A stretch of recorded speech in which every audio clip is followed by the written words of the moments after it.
week on Quality Digest Live, your father told you that honesty is the best policy. Did you listen? Plus, just what is a portable measuring arm anyway? You'll find out when we come back.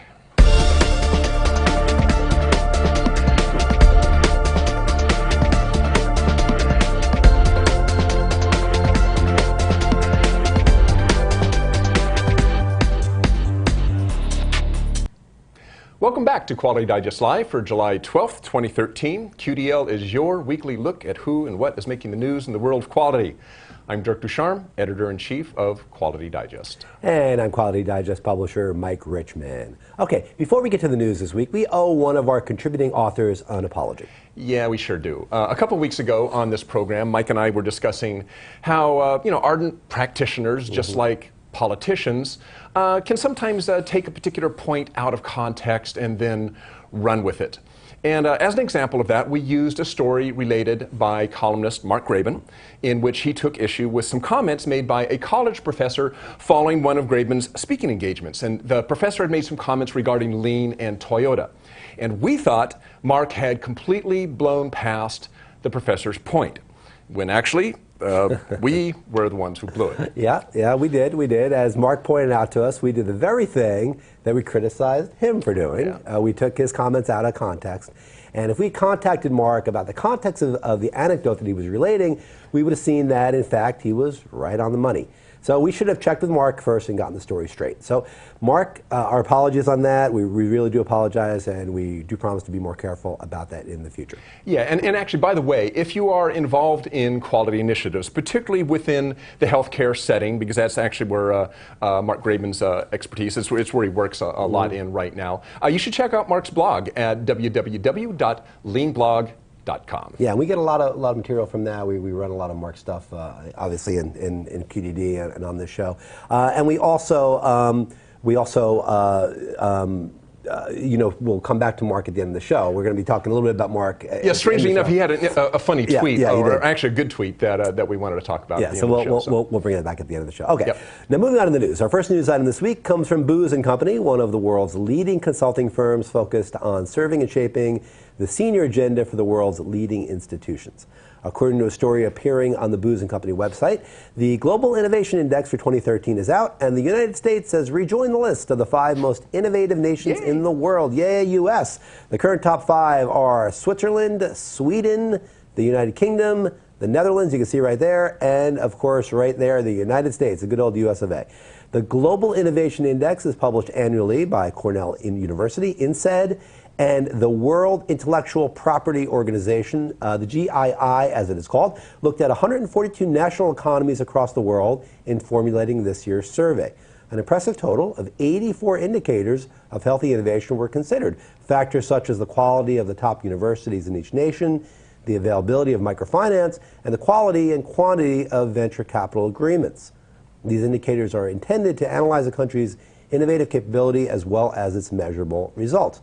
A key finding in this year's report is the importance of the local dynamics of innovation, especially in third world hubs such as China, Costa Rica, India, and Senegal. These original innovation ecosystems herald a shift away from the usual Me Too form of pseudo-innovation, as we've seen in the past, where local technology companies might kind of follow the leader to a certain extent. Like, for instance, in the electronics industry, of the products flowing out from some of the heavy hitters R&D labs in Silicon Valley. But today, fast-growing hubs of innovation around the world put their own local spin and their own local talent to work on global products and global markets. They take what they know really well and they apply it to what the world's looking for. When I read this piece, I thought of, as I often do whenever we're talking about globalization, I thought of Thomas Friedman, who if you've read The World is Flat or The Lexus and the Olive Tree, you know what he's talking about here.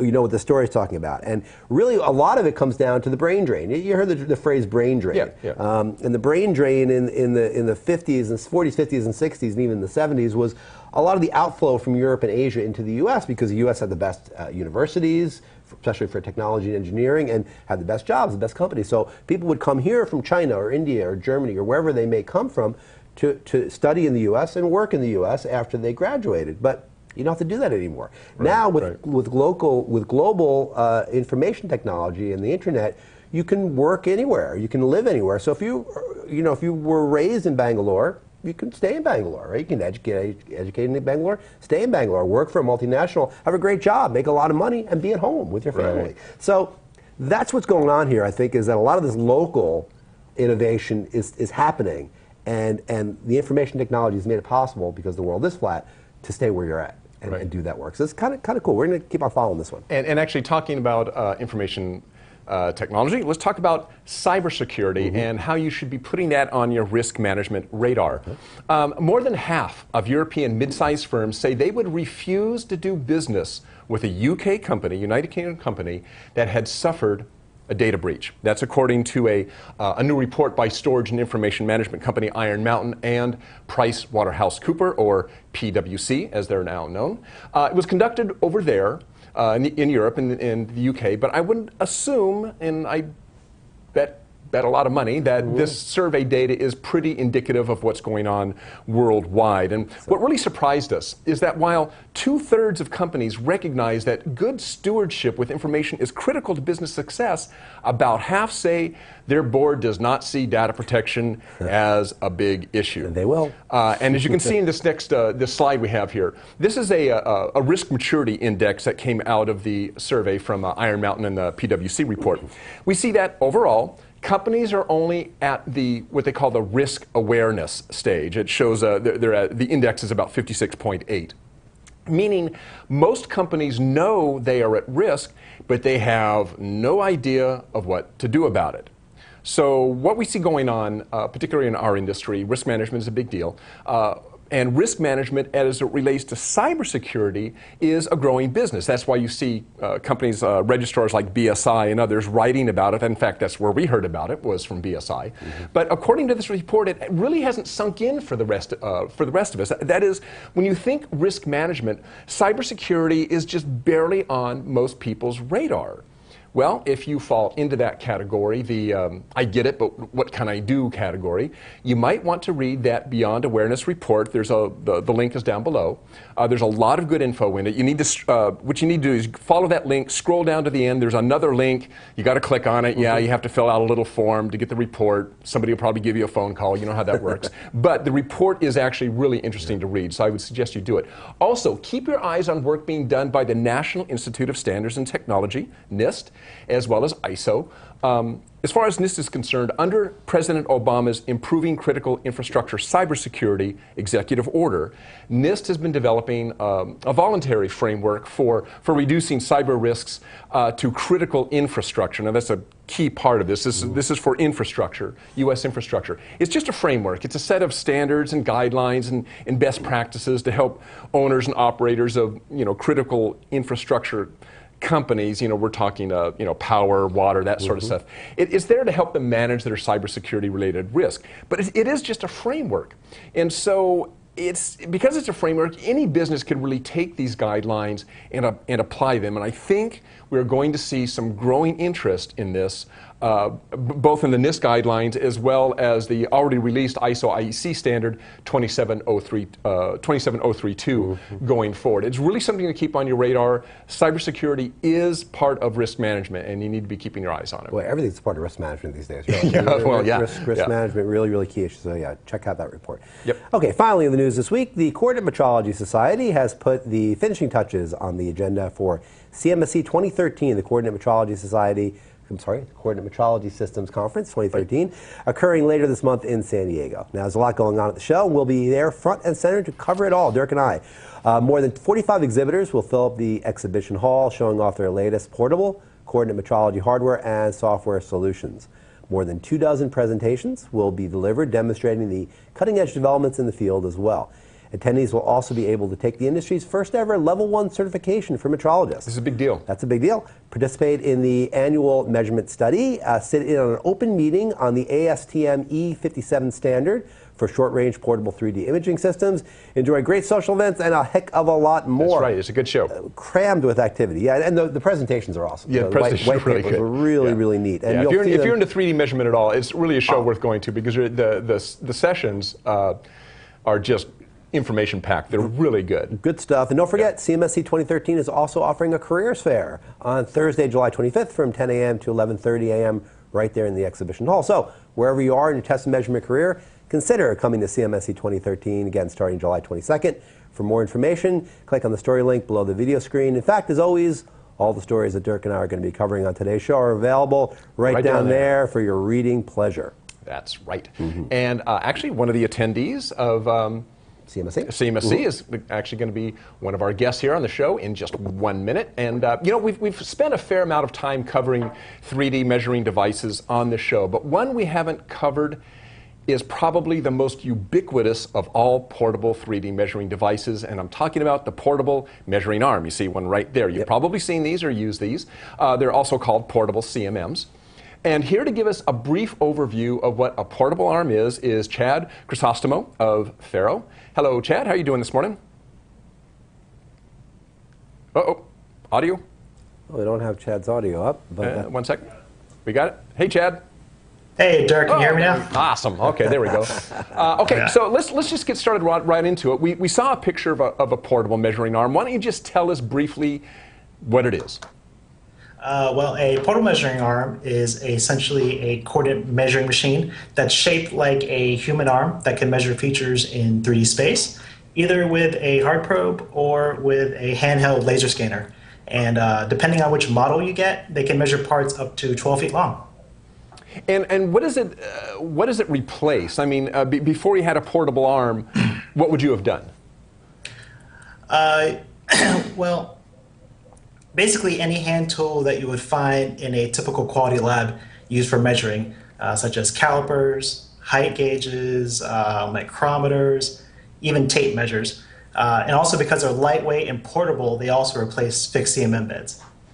Okay, so let's talk about the fixed CMM. I mean, a lot of people are familiar with a fixed CMM. You typically find them in a controlled environment very often. You know, yes. a calibration lab or your own metrology lab.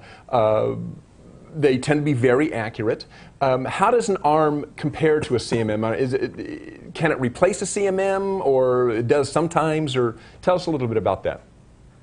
Okay, well, because a fixed CMM is in a controlled environment, it doesn't offer the flexibility that a portable CMM does. With the portable CMM arm, you can actually take it to your part, and you don't have to bring it to a controlled environment.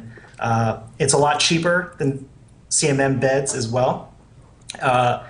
For most applications that you see in the industry, the arm works great for. If you have very high accurate measurements, then you would still require a CMM bed.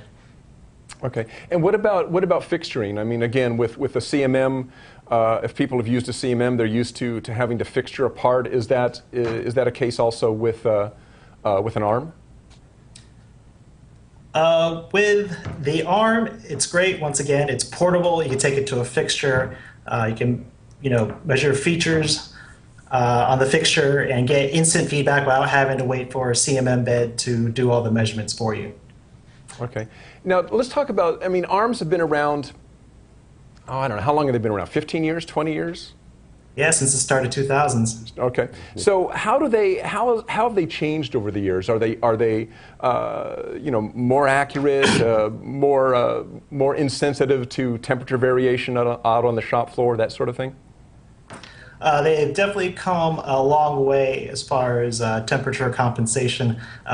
Essentially, to put the accuracy in perspective, in the early 2000s, the arms we were building were roughly measuring around 2 to 7 thou.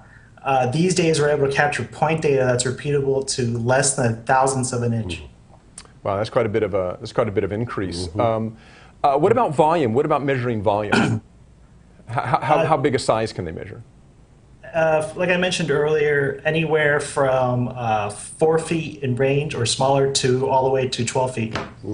And that's from a fixed location, right? Now, if I understand, if I remember this right, is it possible to, I don't know, leapfrog, or I mean, can you extend that volume in any way by referencing one set of measurements to another set of measurements and increase your volume?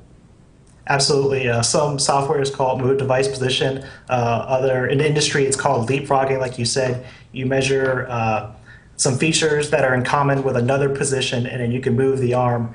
Generally, you want to keep the arm in one position because that you'll get the most accurate results. When you do a leapfrog, you do incur a little bit of error. So that's why some people just get a bigger arm. Okay. Now let's talk a little bit now about software. I mean, obviously you have an arm, you've got to collect this data, it's got to go somewhere, you've got to do something with it. Talk to us a little bit about how software plays into this. Software plays a big role. Just because you capture the information, that's getting easier to do with hardware. It's always easier to capture information, but the next step is to process that data. So software is playing a big role.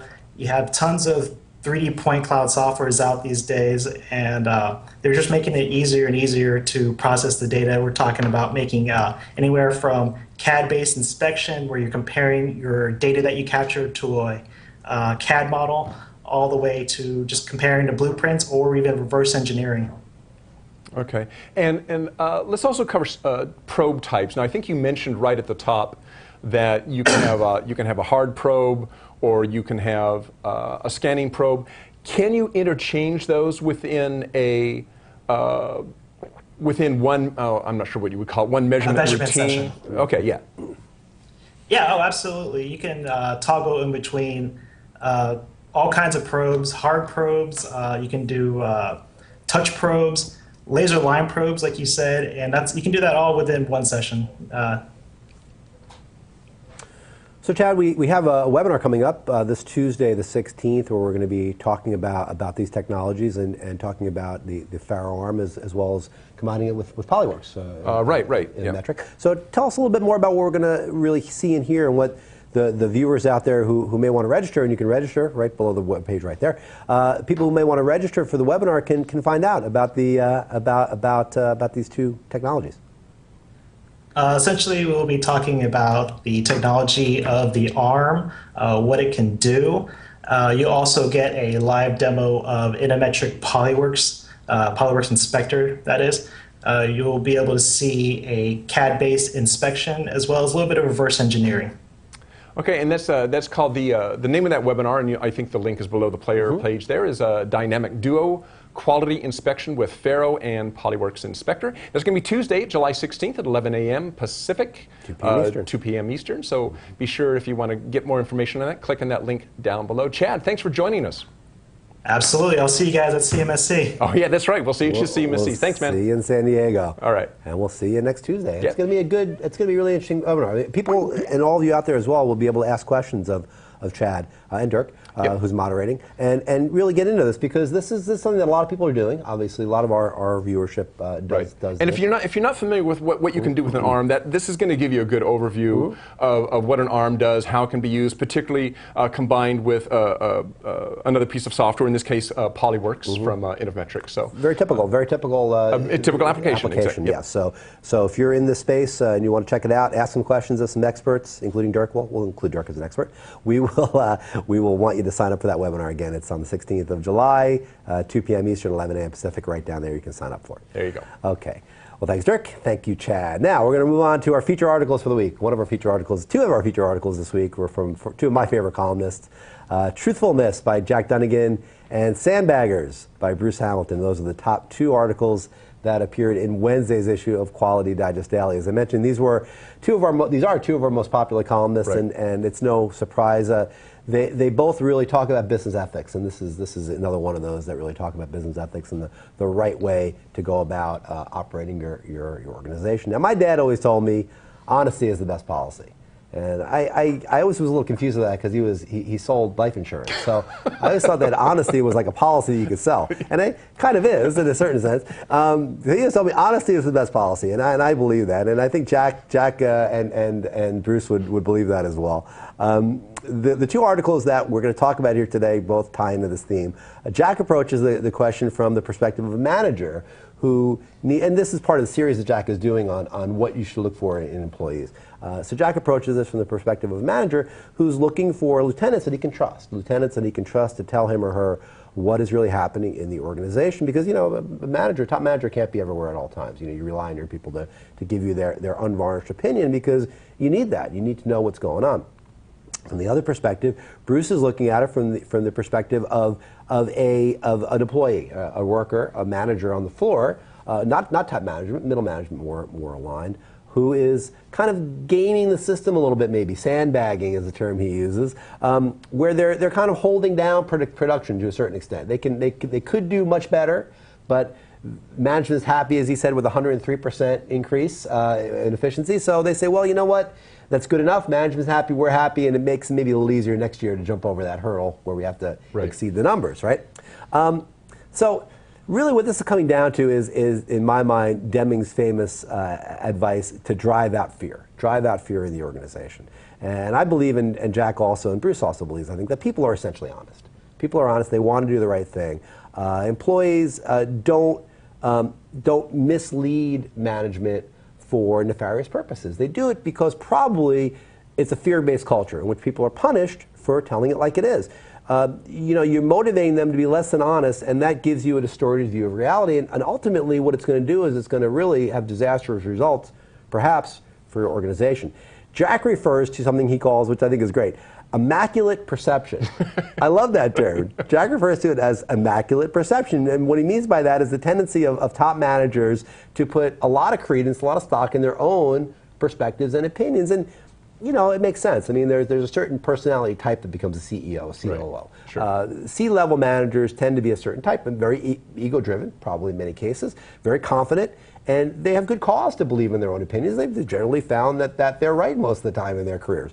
But if you're holding to that very tightly and you're not giving your people the ability to come to you and counter your opinions, rub up against it a little bit and see if that really does hold true, then you're not doing the best you can for your organization, right? I mean, ultimately, an organization is a group of people working together for a common goal. It's not just one small cadre or one person, in some cases, at the top of the pyramid saying, we're going here. Come with me, hell or high water. It's not the way it should work.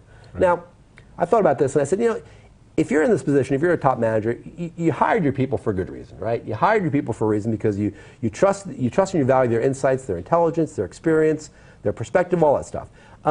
You shouldn't have hired them to be sycophants, right? You shouldn't have hired them just to be yes men, but it happens that way many times. And I think what happens is that when you do that, when you bring sycophants in, you get the company you deserve, right? And if that's the company that you want, where people just say yes to you all the time, and you never have a chance to really get people that challenge you and are willing to be challenged and willing to challenge back, then you're never going to grow, right? Well, there was actually another aspect of this, and I think it was what Bruce brought out. Yeah. It's not so much always that the boss is looking for a yes man.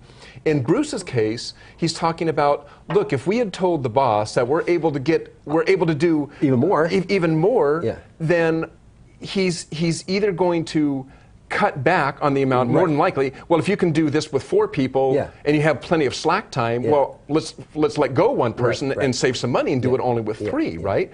So it's also this idea that you can't always be truthful because you're going to be afraid of what the repercussions may be. It's drive out fear. Exactly right. Is that we're in an economic circumstance now where we're all trying to be so lean. And yes, if you can achieve it with less people, management's going to want you to do that. Or they're going to say, well, okay, you'll keep your 4 on, but 103% is not good enough. Get 125%. The same thing happens with budgets, by the way. How often do you see? I mean, I've had this personally happen to me, where somebody hasn't used their budget by the end of their budget period. So all of a sudden it's like, we got to spend this on something. We got to spend this on. Because if we don't use all of our budget, they're going to think next year. Yeah, the budget will be cut next year. Yeah, right. And you see that in government all the time. It's like all of a sudden the end of that budget period, man, those guys, they're spending money on whatever they can spend it on. Floodgates open right up. Yeah. And why is that? Because they can't be honest that, hey, we just happened to have a quarter we didn't spend as much money. Well, you know what it's all about? It's all about this idea of turf. Right. Got to protect our turf, right? I mean, that's our budget. That's ours. If we don't use it, somebody else in the organization is gonna. We're not going to get it back. Well, that's counter to this whole lean idea, where assets flow and resources flow to where they're best used, where they're needed, where they're needed. And ultimately, this is a complicated situation. It's very much a codependent situation, right? Where management and employees kind of work together to lie to each other about what they can do, what they should be doing, and whose responsibility is what, and who suffers? Ultimately, the organization itself suffers. I think, and again, I think that Jack and Bruce would agree with me here, that I think that transparency and truthfulness is always good. Right. I can't think of one. Can you? I mean, I can think of one circumstance really where transparency just isn't a universal good. Yeah. It may be hard. It may be hard. difficult, but in the long run, it's better off. Yeah. From a perspective of ego, it may be hard. It may not be a universal good because people may get their feelings hurt. Yeah. But I mean, ultimately, in terms of improving the organization, truthfulness and transparency is a universal good. And I think that both these stories, to me, communicated that you've got to be open and you've got to communicate up and down. Employees got to communicate to management, management's got to communicate to employees without fear of reprisal on either side. And that you have to be willing to do that if you really want to achieve performance excellence and you want to make your organization the best it can be. That's what this two stories told me. Okay. So we have a new thing that we're adding this week to the show. We're gonna, what are we calling this? Tweet of the week? That's right. We're going to bring a new segment. This is the tweet of the week, and we're going to be covering this periodically on the show. And this is the place where we're going to be bringing you the most interesting comment or exchange from our 4,000 plus strong Twitter followers. So for our first tweet of the week, we're going to return to Mark Graban. And Mark, if you don't know, is a very active and pertinent for our industry tweeter. Mark and our own social media editor, Ryan Day, engaged in some rather interesting Twitter banner, I thought, earlier this week, revolving around the topic of performance and incentive systems. And they're springing off of a quote that Mark initially tweeted from a 1973 Harry Levinson book, The Great Jackass Fallacy. What a great title. About how so-called carrot and stick motivation systems are actually tremendously demotivating. And Graban wondered how much more we've demotivated the American workforce by embracing this philosophy for the past 40 years. Ryan responded that perhaps it's not the carrot and stick per se as much as management's tendency to pull away the carrot just as people come close to achieving their goals. That reminds me of the Peanuts card of Lucy, holding the football just as he gets ready to kick it, yanks it away. It's kind of the same idea. Absolutely. Well, Mark responded from that incentive-based programs are problematic to begin with. He specifically pointed to the work of Daniel Pink, who states, Daniel Pink does, that although incentives do work, they can create unintended negative side effects and organizational dysfunction. Ultimately, Mark concludes with our tweet of the week. Here it is. Recognition is crucial and can happen without promise of if-then financial rewards and bonuses. Hear, hear. We can all agree on that one, I think, and Ryan agreed with that wholeheartedly as well. So if you want to follow us on Twitter, just visit twitter.com/qualitydigest and click follow. Who knows, maybe you'll be featured in a tweet of the week sometime coming up soon. That's right. That's right. Okay, so and get involved in the whole Twitter and Facebook, and a lot of good conversations going on. But that conversation actually between us, following it between Mark and Brian, I remember it was a good one. I did for a while. I did a quick little thing about it. Go check that out. It was a really good exchange, both of them. Funny. So that's the end of our show today. Don't forget, next Tuesday at 11 a.m. Pacific, 2 Eastern, we are hosting a webinar, Dynamic Duo, Quality Inspection with FARO and Polyworks Inspector. So if you want to learn more about portable arms and how they can help you, be sure to sign up. The link is below the player. That's right, below the player. So check that out. Again, Tuesday, July 16th, 11 a.m. Pacific, 2 p.m. Eastern, and you can sign right up and you can ask questions of these experts. So thank you all for joining us. Thank you, Chad, for joining us as well, and Dirk for being here. Yep. Back from our week off. That's right. And you're back from Florida? Back from Florida. I got a little tan, a little bit of a tan, not much. Yeah. But from Florida, yeah, it was fun. So good. Well, we'll see you all next week. Have a great weekend, and we'll see you next week for Quality Digest Daily and next Friday for QDL. That's right. So long. Bye.